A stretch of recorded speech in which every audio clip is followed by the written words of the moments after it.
নমস্কার বন্ধুরা, আশা করি আপনারা প্রত্যেকেই খুব ভালো আছেন। আপনাদের আগামী দিনগুলি আরও সুন্দর ও মধুময় হয়ে উঠুক এই প্রার্থনা জানিয়ে আমি কুসুম কলিকা আমার পরবর্তী ভিডিওটি শুরু করতে চলেছি।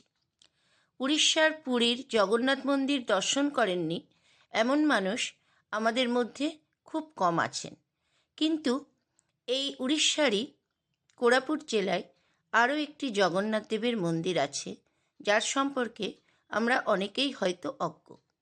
কিন্তু এই মন্দিরের পরিবেশ, গাম্ভীর্য, স্থাপত্য এবং স্থানমাহাত্ম্য কম আকর্ষণীয় নয়।